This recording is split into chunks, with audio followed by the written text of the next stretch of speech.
Transatlantic cruise season is right around the corner, and a lot of cruisers have already booked one or are about to. But here's what the cruise lines don't tell you. This isn't a regular cruise with a few extra sea days and some extra port stops added on. This is a completely different experience. And if you don't plan for it, it could turn into a real nightmare. So I'm going to give you 9 mistakes that I and other transatlantic cruise veterans have made and learned from so that you can avoid every single one. I'm Gary with Optimal Cruising, bringing you the cruise insider information you need to avoid mistakes, save money, and protect yourself so that you can have your best cruise yet. While it might sound interesting to start or end a transatlantic cruise in a Caribbean island like Martinique or Guadeloupe, or a South American city like Rio de Janeiro, if you book a transatlantic cruise this way, it will be a completely different experience from one that leaves from a major hub like Miami or Fort Lauderdale or Port Canaveral or pretty much any city in the United States. And this is because cruise lines gear these transatlantic cruises for a majority of the audience they expect to be on board. So if the ship is returning to a U.S. port or leaving from a U.S. port, they're expecting a majority of the clientele to be Americans and Canadians. And so it's going to be very similar to the cruises you're probably used to in the Caribbean or Mexico or even Alaska. The vibe will be the same, the main language will be English, most of the passengers will speak English. But if you try the more exotic option of starting or ending your cruise in a Caribbean island or a South American port, you will find that the entire cruise feels like you're in a different country. Now, for some cruisers, that's the experience they want. And in that case, by all means, you should book that type of cruise. I've been on one, and it is quite a shocker if you've never done it. A majority of the passengers will not speak English. They might have some familiarity with it, but they won't be speaking it. And the entertainment that the staff puts together will be directed and emphasize the culture that that cruise ship is going to or from. And if you still think a transatlantic cruise to one of these obscure Caribbean islands is a good idea, make sure you check the flight costs before you book the cruise. Because a lot of the islands where these transatlantic cruises start or end are not that easy to get to. And you'll have to buy an expensive airline ticket that probably involves one or more connections and a lot of time. And then this next mistake really caught me off guard on my very first transatlantic cruise. When I go on a cruise, I don't always book a balcony, but when I do, I like to be out there in the sun. My very first transatlantic cruise I booked was from Florida to Spain, and I didn't think about the fact that the sun will be on one side of the ship for almost the entire cruise. I have since learned that when you're doing a transatlantic crossing, if you're going from the west to the east, so from America to Europe, the sun is always going to be on the right side of the ship. And the reverse is true if you're going from east to west. The sun is always going to be on the left side of the ship. And so if that's important to you and you're booking a balcony cabin and you either want the sun or you don't want the sun, you need to make sure you're on the right side of the ship, because this isn't a typical circular cruise with a lot of changes in position that impact where the sun falls. It's always going to be on the same side of the ship.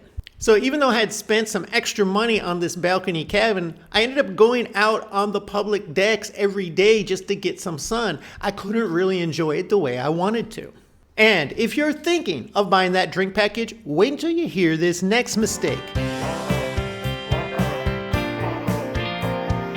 After talking with many transatlantic cruisers and reading a lot of comments from people who've been on transatlantic cruises, I think it's a fair assumption to say that in most cases on a transatlantic cruise, that drink package is just not worth the money. On a typical transatlantic cruise, which ranges between 13 and 15 nights, the cost of that drink package could be well over $1,000. Now, when you're on a shorter cruise, a 3, a 4, even a 7-day cruise, you might really just be on vacation having a great time, and you might drink enough to make it worth it. But over a 2-week period, most cruisers aren't going to drink enough to make that price tag worth the drink package.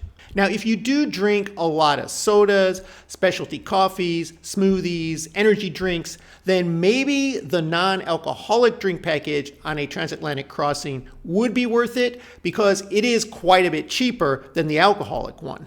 And I know there are some cruisers who have the money and just don't want to think about it. They just want to be able to order what they want, buy the drink package, and not think about what they're spending during the cruise. But if you're trying to do this cruise and stick to a budget, you're better off buying drinks a la carte. In fact, on these longer transatlantic cruises, because there is a significantly smaller number of passengers who actually buy the drink package, they offer more drink specials to spur sales. So you'll find more happy hour sales, more 2-for-1 sales. Some cruise lines will hand out a punch card where you can get like 10 drinks for about $50 or $60, and that's a great deal. When it comes to drinks on a cruise, are you worried about how much you're spending, or do you just want to get the package and forget about it? Let me know in the comments below. I've been on a number of transatlantic cruises, and a majority of the cruise ships are smaller and older ships. That's just a fact of this type of crossing. So if you're looking for modern amenities like all the mega ships and the newer ships offer, you'll have a tougher time finding all of that. Now, that doesn't mean you can't find a ship with decent amenities. For example, Royal Caribbean's Voyager class ships do have certain things like several water slides. Most of them have the flow rider now. Some of them have rock climbing walls and some other sport type activities. So there are things you can find to do. But if you're looking for the stuff you might find on World America or on Star of the Seas, those ships typically aren't doing these kinds of crossings. And some of the ships crossing the Atlantic will just have some very basic stuff, like a few pools and hot tubs. So if amenities are important to you, think about what ship you're booking and really look into that. You can find some with some decent stuff, but a lot of them will be less impressive. And even if you find a ship with all those amenities you want, there is something that can limit your ability to use them. I'll get to that next. But first, if you're looking to book a cruise, we maintain a list of the best cruise deals you can book right now. If you'd like a copy, just comment deals or click on the deals link in our description. The one enemy of some transatlantic cruises can be the weather, because it's more unpredictable on these sailings. Most of these sailings are happening in the fall or in the spring, when the weather is changing. Now, the fall is hurricane season in the Atlantic, so you could be on a ship trying to maneuver around a hurricane, which it will, but you're still going to have some bad weather effects from that, which could include rough seas and extended rainy or cold days. Make sure that you plan for this and bring enough seasickness medication if that's something that affects you, because the last thing you want to be doing is having to buy some of that stuff on board. It is extremely expensive in the gift shop.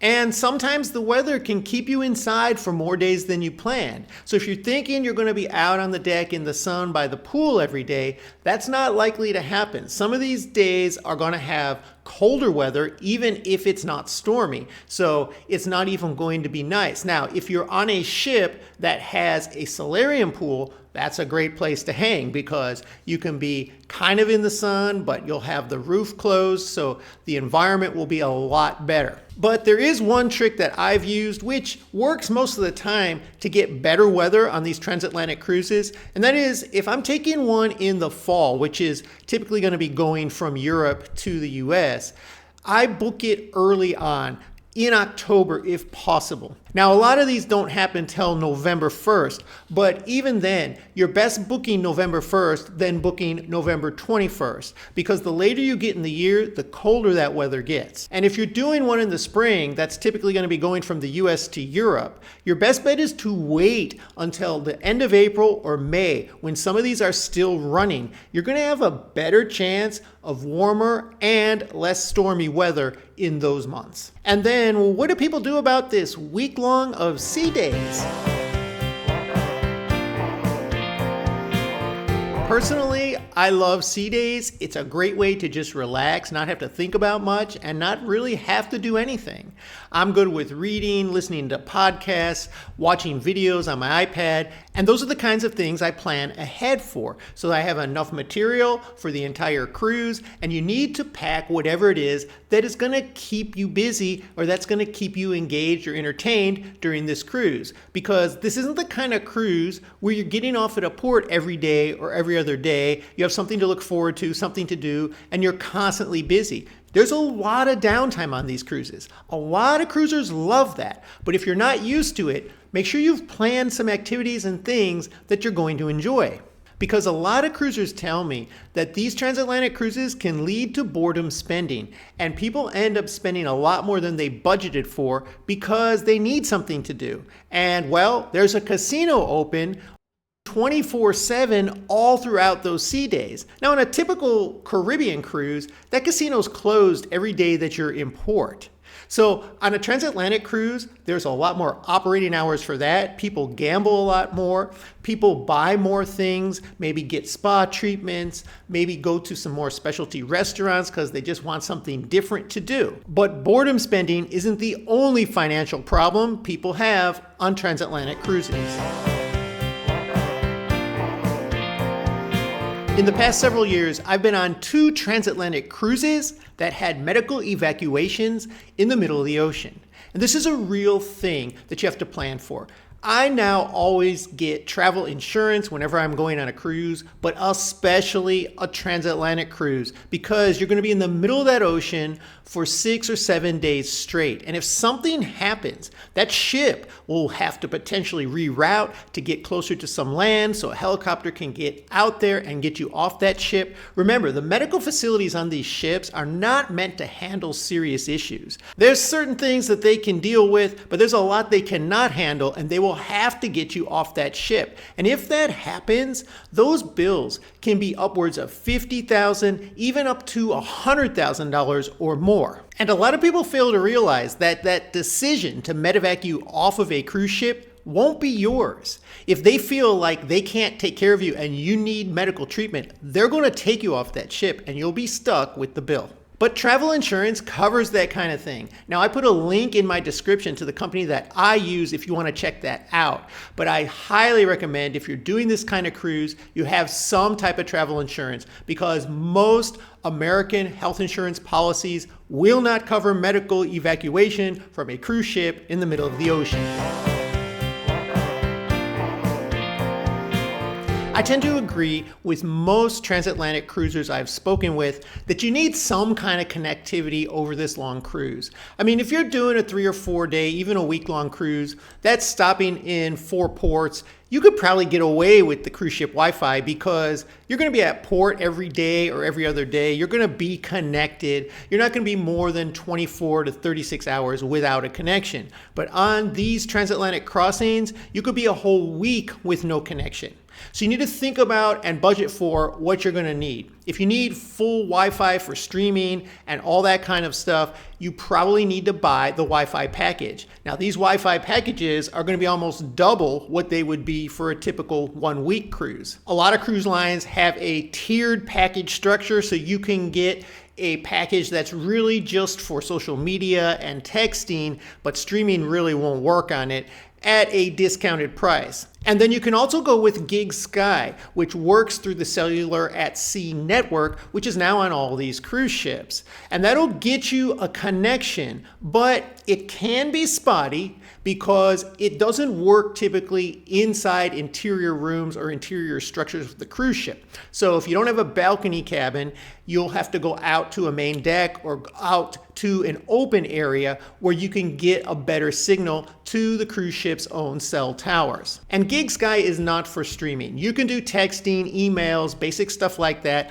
I've even been able to read some social media posts and things on there, but not reels, and you can't stream video. It just won't come through. That signal's not strong enough, but it is extremely inexpensive. And if you want to check it out, I've got a link for them in my description with the discount code, and you can get 15% off. And then there's one mistake that causes a lot of cruisers to waste hundreds of dollars. I'm going to get to that next. But first, if you would take a minute and hit that like button, subscribe to our channel. It helps us grow, and you won't miss our next video. One of the big attractions for me about transatlantic cruises are the ports of call, because most of these cruises hit some very interesting ports that typical cruises never get to, like the Canary Islands or Tangiers, Morocco. You might stop in Gibraltar. You might stop in the Azores. Other southern ports of Spain that a typical Mediterranean cruise will skip. But here's the thing. All these ports are foreign countries and places that we're not used to going and that a lot of cruisers don't ever go. So if you don't research them ahead of time, you could end up spending a ton of extra money just booking things through the cruise line. Because at some of these ports, you cannot just get off the ship and walk into town. Now there are a few where you can. And that's important to know, because a port like Malaga, Spain, you can actually walk right off the ship into town, see all the great sights, ruins, the Picasso Museum, and you don't have to spend a dime. But if you're stopping in Palma de Mallorca, you need to plan something to do, because where the cruise ship stops there really isn't much. It's more or less an industrial dockyard. What I always do is I start looking on Google Maps well before my cruise, and I look up all the ports I'm going to be going to. So for example, one time I went to the Canary Islands, and I saw on Google Maps, for a 5-minute walk, I could get right to one of the most famous beaches on that island. And it was a great experience, a resort-like experience, and I didn't spend a dime except for some drinks and food there. And then for some other ports, I can see on Google Maps that there's nothing right there that I can walk to easily. So I need to plan something, either rent a car and figure out what I want to see and drive it on my own, or book an excursion. Now, cruise line excursions tend to be the most expensive, but honestly, on these transatlantic cruises, that's not always the case. It's still worth checking out. I have links to Viator and Shore Excursions Group. They do offer excursions all over the world, and you can compare prices and see what they have to offer compared to what the cruise line is offering. The one advantage you will have if you book with an independent third party is that you'll be in a smaller group, and it probably will be a bit more enjoyable and feel less like a cattle call. So the only real way to save big is to plan something on your own. I've found that you can rent a car at these European ports for about $50 to $75 for the day. And that's a big savings when to do an excursion with somebody, it's going to cost at least that per person. And many of these excursions are well over $150 per person. And trust me, when you're facing a week of sea days on the ship, you are not going to want to skip ports of call.